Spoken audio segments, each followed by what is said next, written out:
riding on your parents' coattails at work, and now you're just a slacker, right? No kids either. Why don't you just let go of my child? How on earth did someone like you manage to get married? What kind of dirty tricks did you use? My mother-in-law and sister-in-law never liked me. They always threw snide remarks my way and spread lies about me. It was truly exhausting. My name is Karen Williams, 35 years old. My husband John, who is turning 37, and I have been married for 7 years. Since my father passed away 6 years ago, we moved to a new home and have been living there with my mother. The three of us have been together, and John has been kind and gets along well with my mother, making our home life peaceful and fulfilling. However, my career has had its ups and downs, causing me considerable stress until things settled down. After graduating from college, I worked at my father's company, where he was the CEO. But after seriously considering my aptitudes, I decided it wasn't the right fit for me and switched jobs in the first year of marriage. It was a tough decision at the time, but looking back, I'm glad I made the change. I have two brothers who both joined our father's company. Since my mother also worked there, it seemed only natural that I would too. The company specialized in electrical engineering, which is why I pursued and completed my degree in that field before joining my father's business. Since my whole family worked in the same place, I never doubted that was where my future lay. When I first started, I faced gossip for sure, rumors that I'd only got the job because of my father. It was expected but still hurtful. Once my colleagues knew I was the CEO's daughter, there was a palpable distance and I felt excluded. No matter how hard I worked, it was always seen as riding on my parents' coattails, which was frustrating. My brothers faced the same talk but proved themselves through their abilities, so I was determined not to be left behind. I worked hard to prove them all wrong and gradually climbed the ladder of success. My boss, who evaluates our work performance, didn't go easy on me even though I am the CEO's daughter. It seemed to me he was actually stricter with me than with the average person. This meant that my promotion was purely due to my efforts, and it felt great to be recognized. But even that achievement was tarnished when people said it was because of favoritism, which really got me down. No matter what I did, it was always seen as riding on my parents' coattails, which was so frustrating. 3 years after joining the company, I met my husband. As we grew closer, I became particularly disliked by the female staff. He worked for a firm that did business with my father's company and was well liked for his competence and personality. His substantial income also made him quite a catch in the eyes of many women. I had met my husband before we saw each other at work. I often saw him at the bookstore and the library I frequently visited.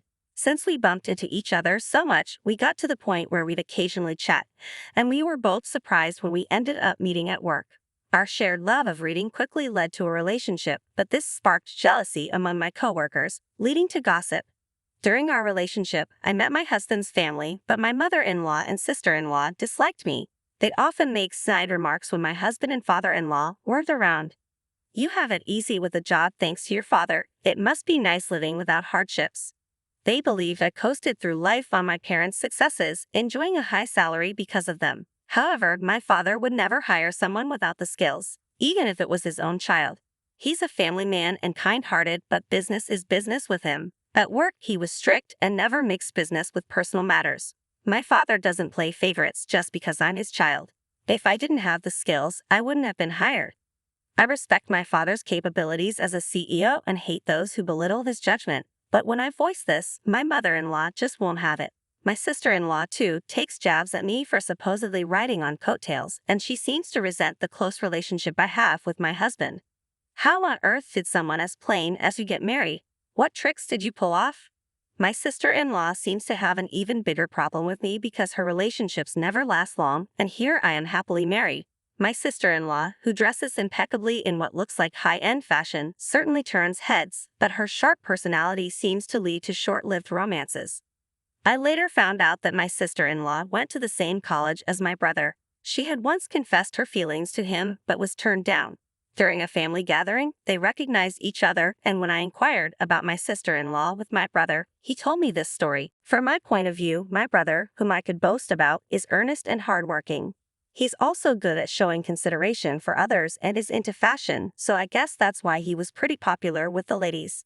Knowing that such a man was my brother, my sister-in-law seemed to take out her frustration from being rejected by him, becoming harsher in her attitude. So I made a point to keep my distance. When it was just my mother-in-law and sister-in-law, I kept my distance. Moreover, when I visited my in-laws' place, the tea often tasted off, as if something had been added. It wasn't apparent by looking at it, but it seemed like my mother-in-law was deliberately serving me unpleasant food as a form of harassment. I thought it might be my imagination, but when I saw her smirking maliciously and ridiculing me when I pointed it out, saying I couldn't appreciate the taste, I knew it was intentional. Both of them always acted sour or mean when they saw me but put on a friendly face in front of others.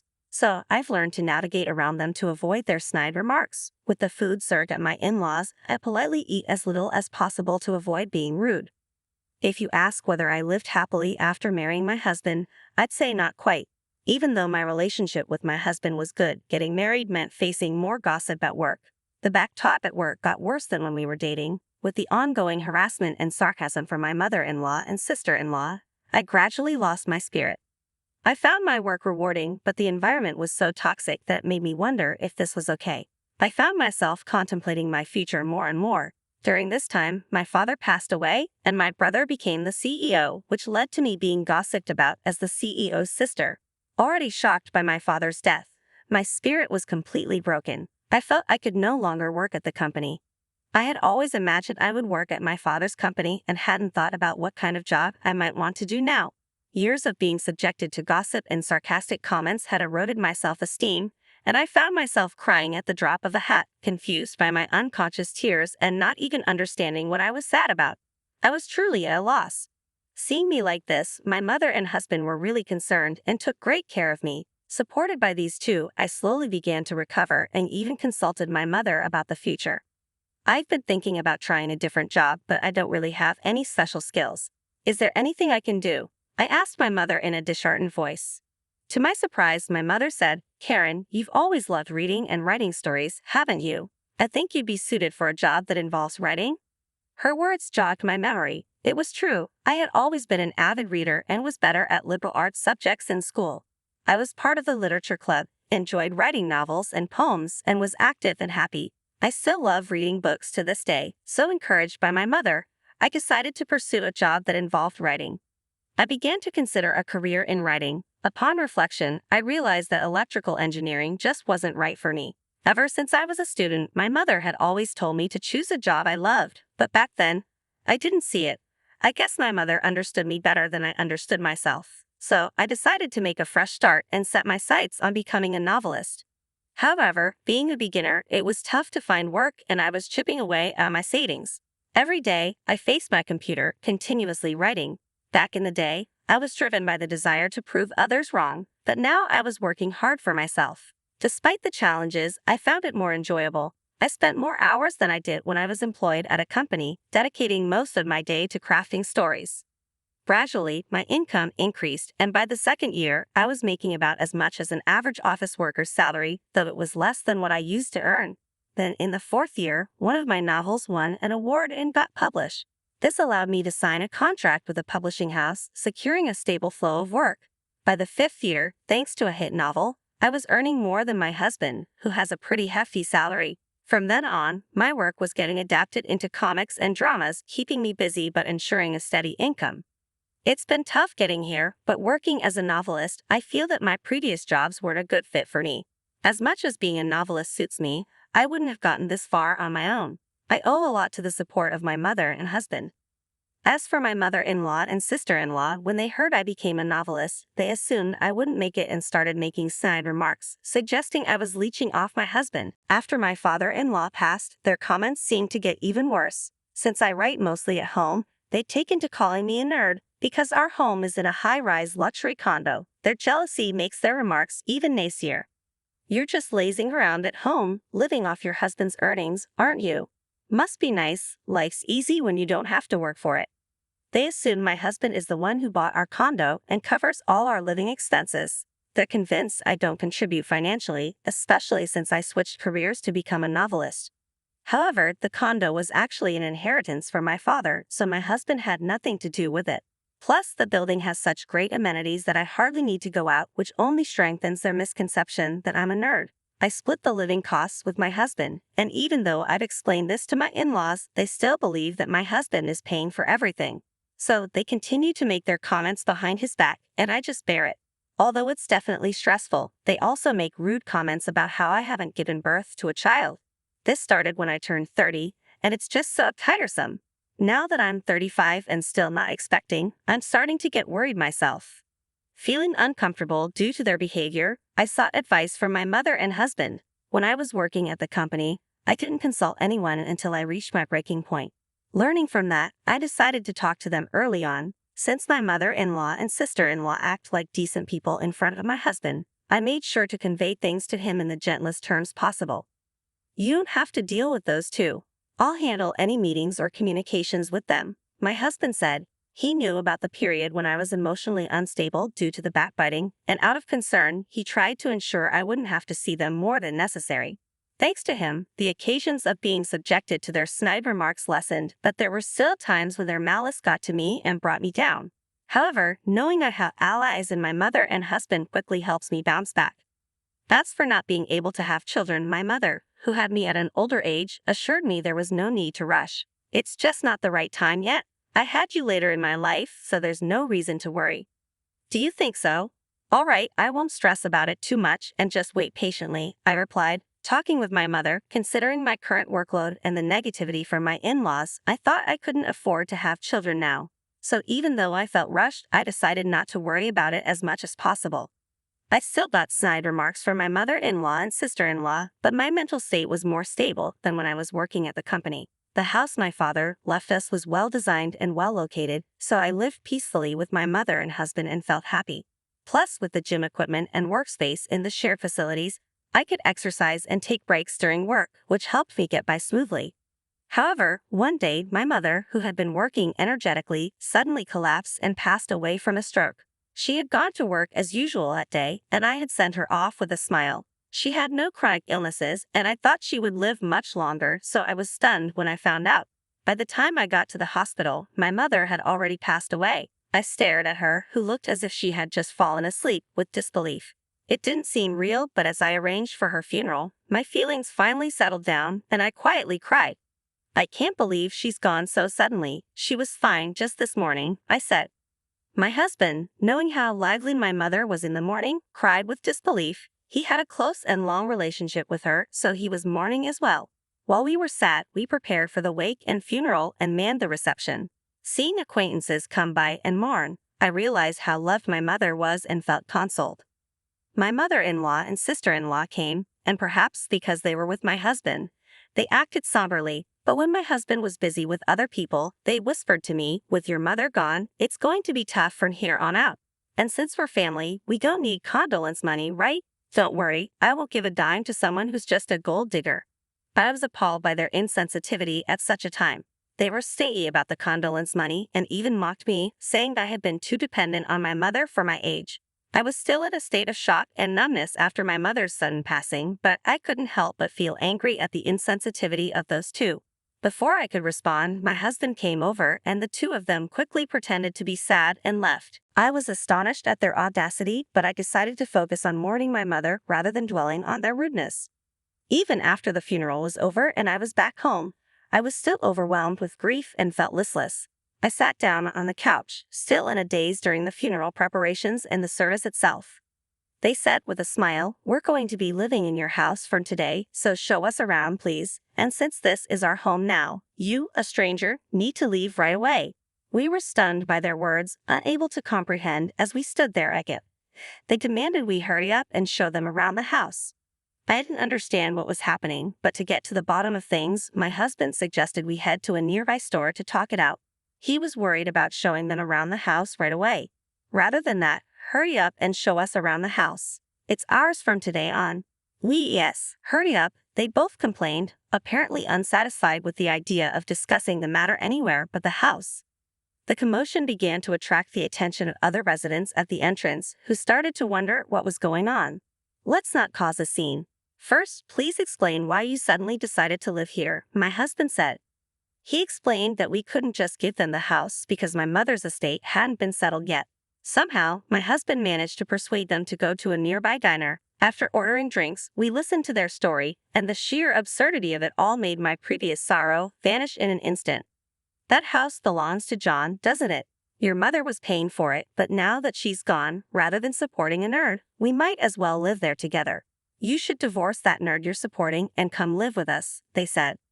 Their audacity was infuriating. I took a deep breath, trying to maintain my composure. This house belongs to me. My mother left it to me in her will, and my husband and I will continue to live there. You have no right to claim it, I stated firmly. But John was supporting you both financially, wasn't he? They retorted. No, my husband and I share the living expenses equally. I am a successful novelist and I earn my own living. This house is not for you to take over, I responded. My husband backed me up. We won't tolerate any further intrusion. If you continue to harass us, we'll have no choice but to take legal action. Their faces turned red with anger and embarrassment. They tried to argue further, but my husband and I stood our ground. Eventually, they realized they were not going to get what they wanted and left the diner in a huff. As we walked back home, my husband took my hand. I'm so sorry you had to deal with that, he said. It's not your fault, I replied. I'm just grateful we managed to handle it together. We returned home, and though the memory of my mother's sudden passing still weighed heavily on me, I felt a renewed sense of strength. With my husband by my side, I knew I could face any challenge that came our way. They seemed pretty smug about it, claiming it was a good idea. They were under the impression that the high-rise condo belonged to my husband, and since my mother passed away, they demanded that we live together. What are you talking about? My husband was bewildered by their absurd claims, which they made as if they were the most natural thing in the world. It seemed he was getting angry, especially with the insults hurled at me, but he calmly started to clear up their misunderstanding. First off, that condo is Karen's, inherited from her father, not mine, and Karen's not unemployed, she has a job, he explained.